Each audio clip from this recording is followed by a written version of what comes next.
is Women's Leadership Success. Leaders tell stories that move hearts and minds, but how do you, as a leader, come up with stories yourself? Our guest today, David Garfinkel, has the answers for you. David is the author of the #1 bestseller, The Persuasion Story Code, available now on Amazon. He has worked as a consultant and speaker for multinational companies, smaller companies, and many one-person businesses. The former San Francisco bureau chief of McGraw-Hill World News, David has been featured in the Wall Street Journal, Fast Company, Entrepreneur Magazine, and many other publications. Today, David will share the secrets of persuasion stories, which he says anyone can tell, no special training or talents required. Welcome, David. Thanks, Sabrina. It's great to be here. It's wonderful to have you here. There are so many books about stories. What prompted you to write another storybook? Well, I just got my proof copy from Amazon. This is just released as we're recording this. I'm so excited. Congratulations. Thanks. I realized people were being given really bad advice when they tried to find out how to use stories to persuade other people. And many other people were either intimidated by the idea of telling stories themselves or completely unaware of how powerful stories are, especially in persuasion. Then I looked around in my own business, which a large part of it is writing advertising copy. I noticed we use stories all the time that weren't nearly as complicated as the conventional wisdom said stories should be. You hear that you should be using a hero's journey and there's all this formula and all this stuff. And, in advertising, we don't have time for that. But guess what? In real life, especially in business, people don't have time for that either. So I thought about the stories that we use that are not exotic. They're not like the stuff you see in stupid TV commercials. They're like regular conversation, and they aren't nearly as hard to create or tell as hero's journey stories. I also noticed, even though they might not be aware of it, professional speakers and leaders in all walks of life were also using these much simpler kinds of stories, but almost nobody had really identified what they were doing. So what I did is I set about figuring it out, and I ended up writing this book about it. And it turns out a lot of other people were interested in, like you said, we hit the Amazon bestseller status 2 days before the book was even released. Well, I'm really excited to hear more about this. And I did read your book. I love the book. And the stories that you're talking about, the story of the hero's story, that's the one I've used all these years. And I was so excited to hear there's something that actually works better. So can you tell us about that and how a leader can use these stories in the book to inspire a group and bring them together for a mission? Sure, absolutely. So like any other kind of targeted communication, you need to get clear on a couple things. Who you're speaking to, number one, and number two, what is your objective with the communication? And by objective, I mean, what do you want to have happen? And I'd like everyone listening to open your mind. You might not necessarily want to inspire them right away. You might just want to open their mind. You might want to make them feel like you understand them. That might be all you want to do, because with persuasion stories, one story doesn't have to carry all the weight. You can sprinkle a lot of these things in, especially since they're short and easy to do. So you're clear on who you're speaking to and what the objective of the communication is. And you need to be specific too. You can't just say, well, I'm speaking to a team and I want them to all embrace teamwork.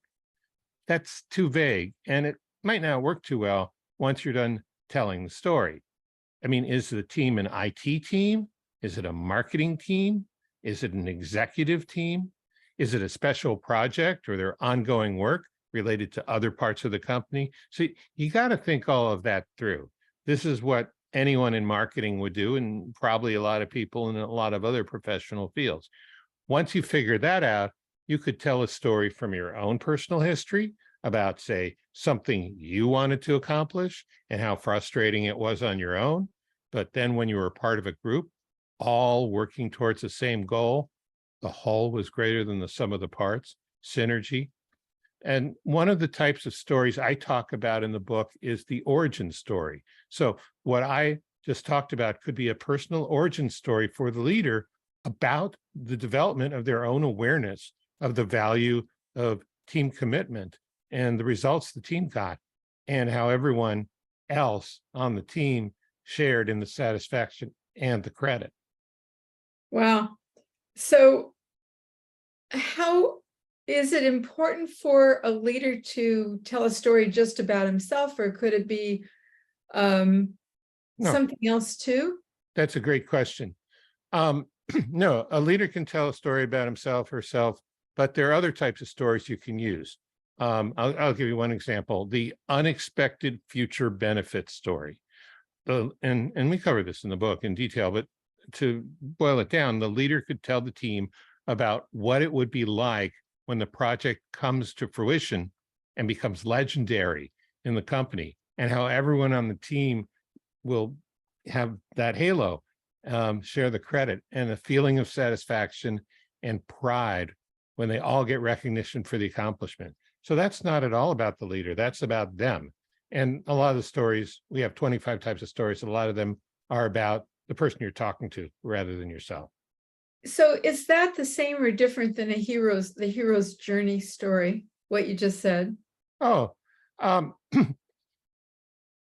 you could create a hero's journey story around what I just said, but that would be really convoluted. That'd kind of be like shoehorning it in. No, it's a different kind of story. It's more like an applied guided visualization where you're taking the people into a future where their own lives have been improved. And heroes' journey stories have so many parts to them. You have to go into a different realm. You have all these antagonists and all these supporters, and you have to get to the point where all is lost and it's not going to work out. And then a great thing happens. And yeah, at the end, you are showered with appreciation and status, and you have a gift that you can offer to the world. That's a kind of nickel tour of the hero's journey. This story wouldn't be like that at all. I mean, you could write a hero's journey story with these elements, but this is a story about what happens when you try something together and you're all united, and this benefit you never even expected happened. That's very different. It is, and it doesn't feel like it happens a lot in businesses. It seems like so many people are using facts, statistics, charts, and it's kind of dry, or the deck of slides. Why does this work so much better? What's the psychology behind that? Well, okay, that's an interesting question, and I'm going to get a little anthropological or mythological on you here. Okay.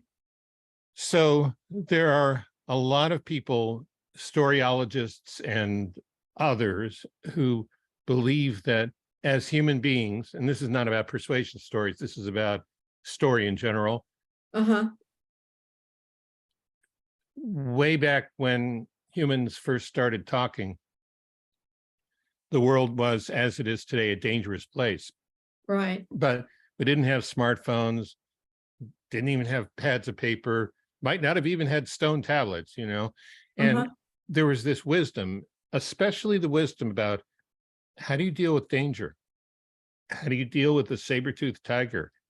How do you deal with bad weather?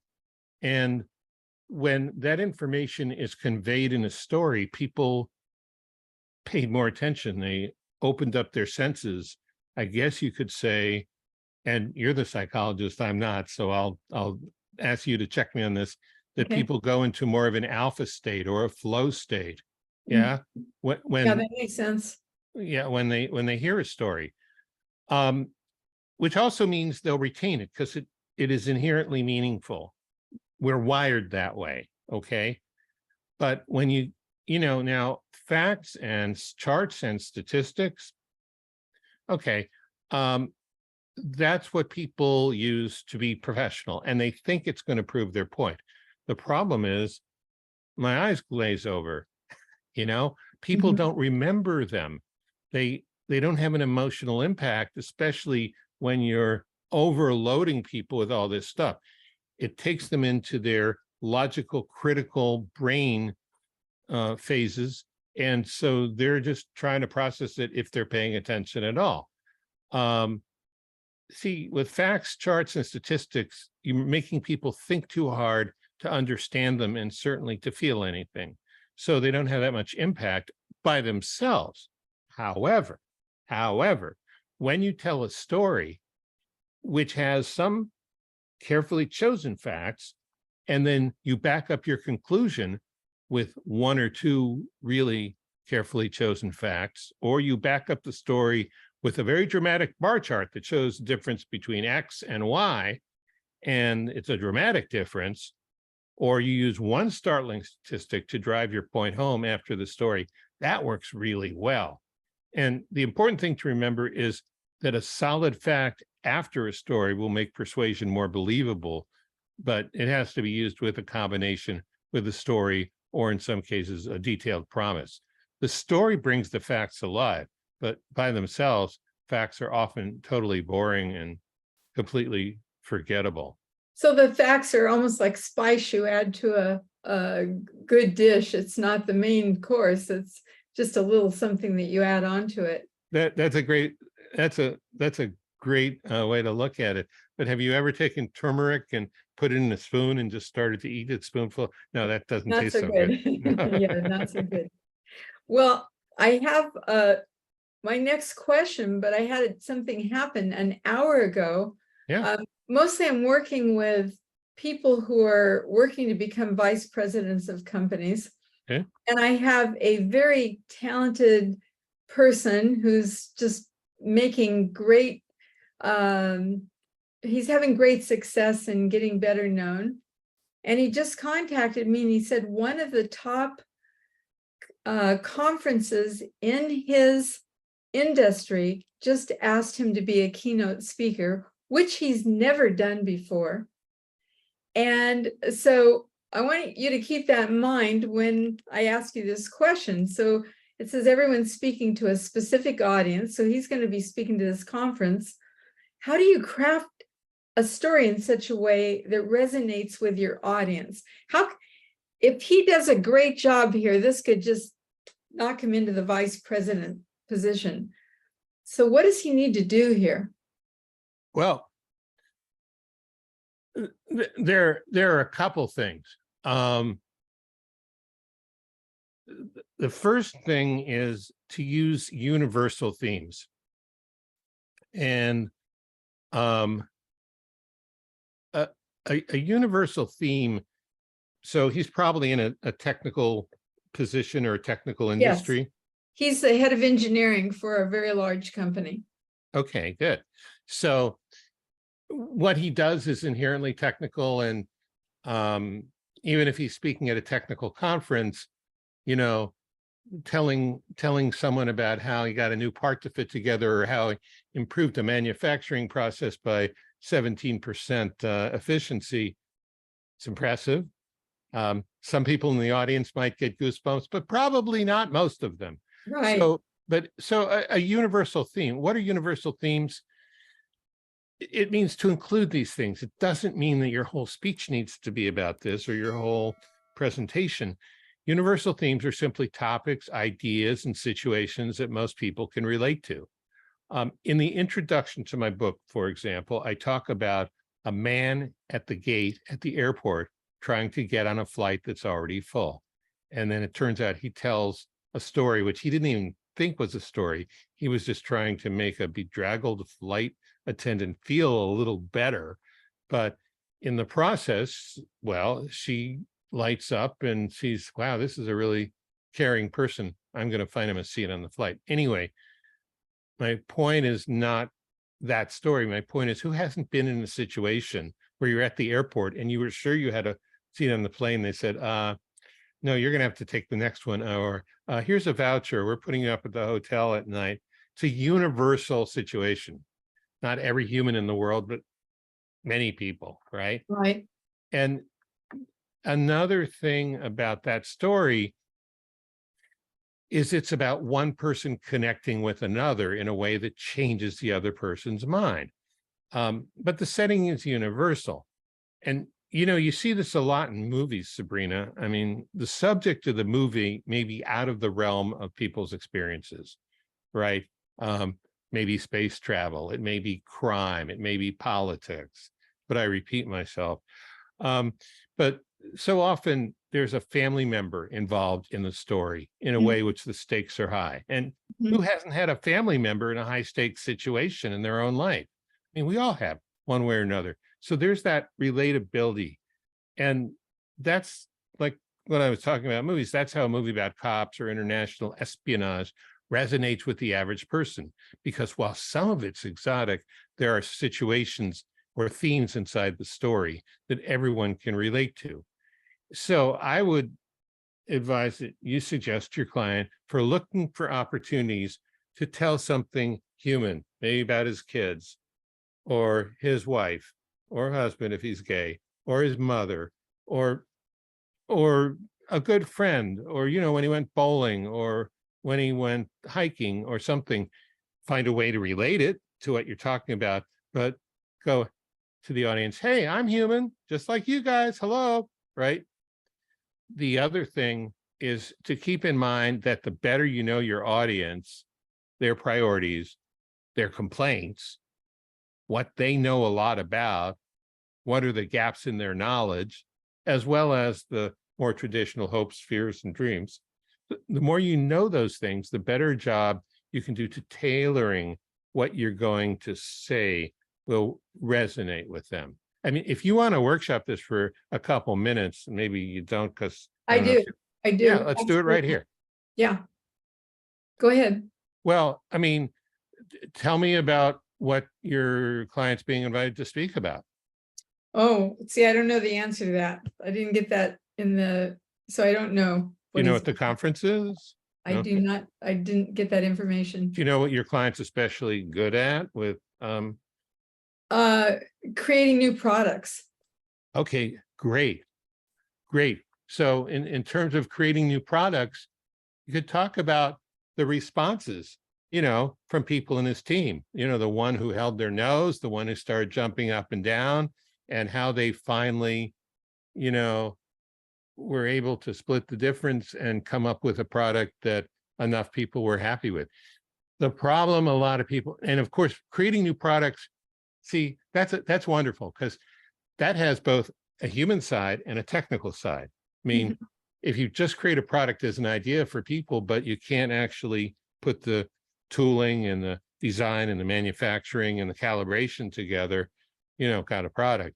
If you put all those things together, but you leave the humans out, no human's going to want to buy it.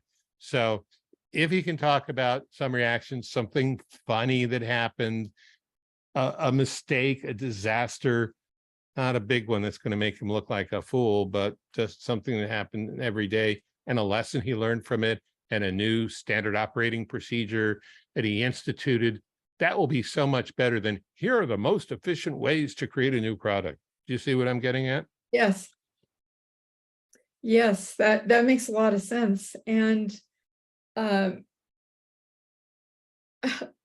what is the outcome that you want from the story you tell? So here you are, you're at a conference. What do you want people to walk away with after they've heard your story? Well, first of all, you may want to tell more than one story. But I would say that when you're opening, you want to have a couple of outcomes. You want to develop some rapport. They don't have to love you, but they have to feel connected with you, like you're the kind of person they might know, and that you understand who they are, and that you share common problems and maybe common joys and goals and satisfactions. So you want to tell, and there are stories like that that you can use. And then if you're doing a teaching story, if you want to persuade them about a novel idea, let's say a contrarian idea that you have found that works. We have a book called How to Introduce it. We have a story in the book called How to Introduce a New Idea.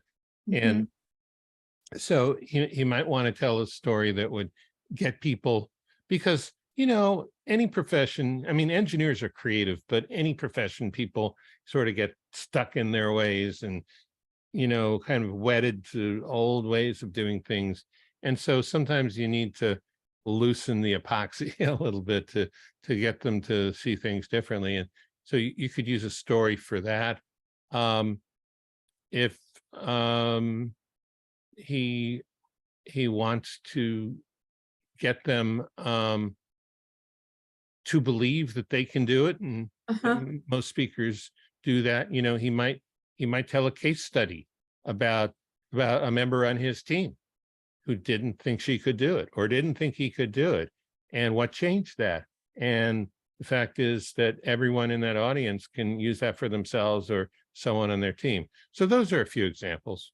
That's beautiful. In the persuasion story, how is it different than a story we would tell every day? Can you give us a difference there? Yeah, absolutely. That's a great question. So we tell stories every day as part of our social communication.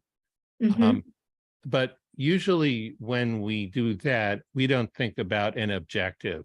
When you're telling a story to a colleague or a friend or a loved one, you're simply relating what happened. You like to share it, it's a social thing. You like to open up your life a little bit to them. And so the first thing you need to do is understand the difference between that kind of story and a persuasion story. A persuasion story has an objective. And surprisingly, persuasion stories don't sound that different from ordinary everyday stories, but the objective makes the difference.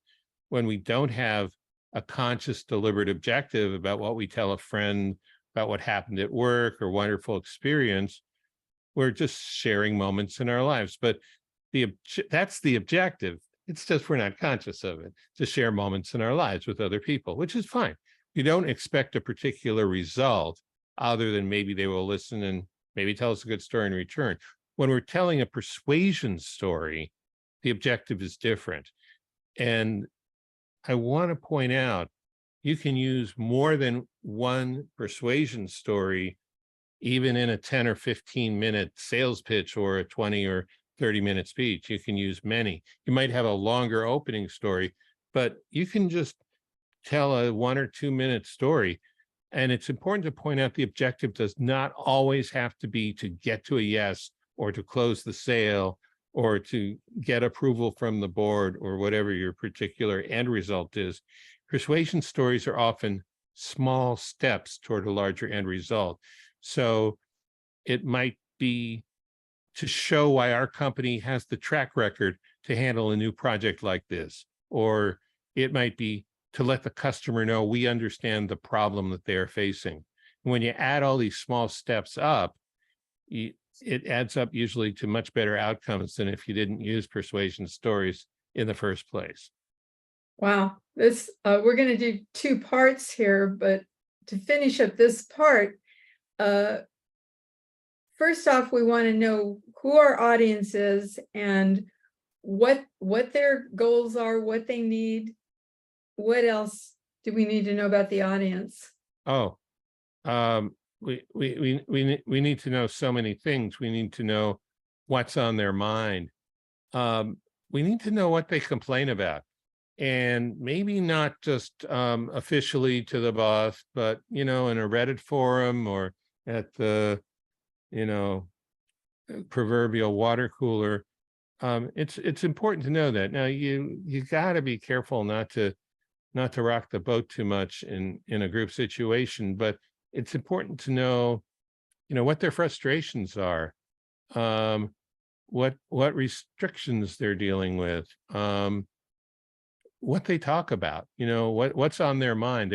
There's a phrase we use in marketing called top of mind.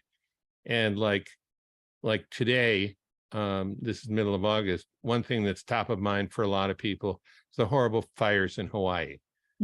So if you were to talk about that in a way that isn't cynical or offensive, that might be a great way to bring people in to a talk that's about something entirely different.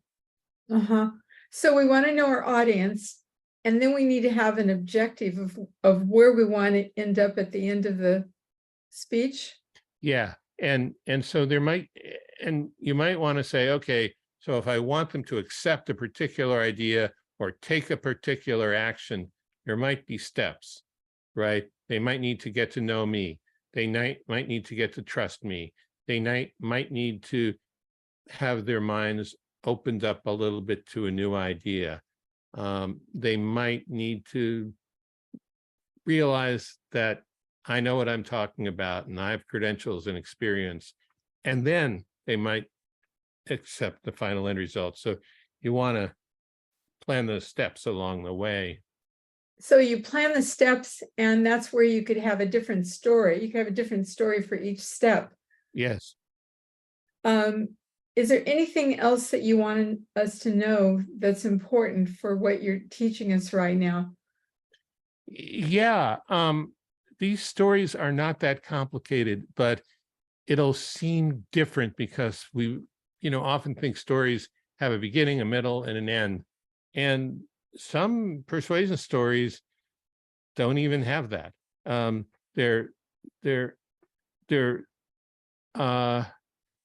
They're more like things someone might say in conversation. They're just a little more focused and intentional. This is so helpful, and I love your book, and it really is the book is incredible. It's the best book on storytelling that I've ever read, and I'm going to be using it in my group coaching that I'm doing with people that want to be top leaders in companies. So I really appreciate that. And I'm really excited that you have been willing to show up for another episode. So in our next episode, David shares how you can use persuasion stories for personal situations, like applying for a new position or selling your ideas. See you then. Thanks, David. Thank you. Bye. Bye.